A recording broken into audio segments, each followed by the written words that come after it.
here today. With respect to the 2-week ceasefire announced by President Trump last night, this is a victory for the United States of America that the President and our incredible military made happen. Iran's ability to fund and support its terrorist proxies has been greatly reduced. At this point, Iran can no longer distribute weapons to its proxies in the region. And most importantly, Iran will not be able to acquire nuclear weapons.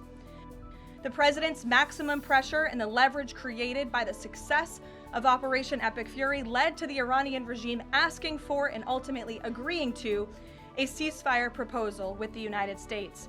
Iran could no longer tolerate being bombed or taking the gamble of what was to come following President Trump's 8 p.m. deadline last night. Iran has agreed to open the Strait of Hormuz, and as the president said, we have received a proposal from the Iranians that has been determined to be a workable basis on which to negotiate. The Iranians originally put forward a 10-point plan that was fundamentally unserious, unacceptable, and completely discarded. It was literally thrown in the garbage by President Trump and his negotiating team. Many outlets in this room have falsely reported on that plan as being acceptable to the United States, and that is false. With the president's deadline fast approaching and the United States military completely decimating Iran with each passing hour, the regime acknowledged reality to the negotiating team.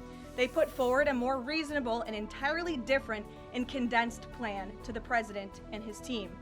President Trump and the team determined the new modified plan was a workable basis on which to negotiate and to align it with our own 15-point proposal.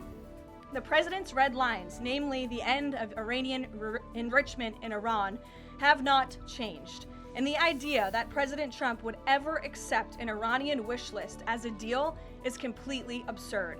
The president will only make a deal that serves in the best interests of the United States of America, and he as a negotiating team will focus on this effort over the next 2 weeks, so long as the Strait of Hormuz remains open with no limitations or delays.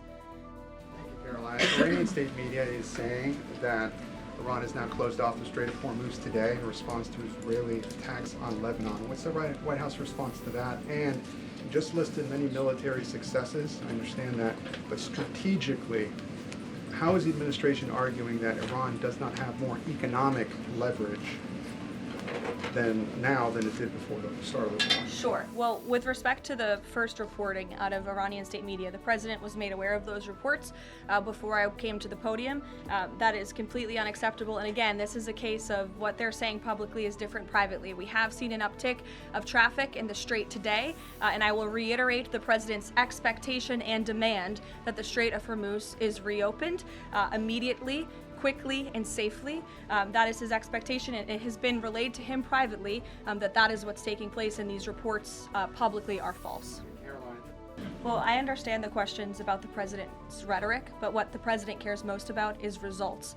And in fact, his very tough rhetoric and his tough negotiating style is what has led to the result that you are all witnessing today. Iran publicly acknowledging last night that they have agreed or that they wanted this ceasefire with the United States because they no longer could tolerate being bombed by our very powerful and lethal military, and that they have committed to the reopening of the Strait of Hormuz, which the president will hold them accountable for, and it's something the administration is closely monitoring in real time. Push through Congress, it would give some illegal immigrants in the country a path to citizenship.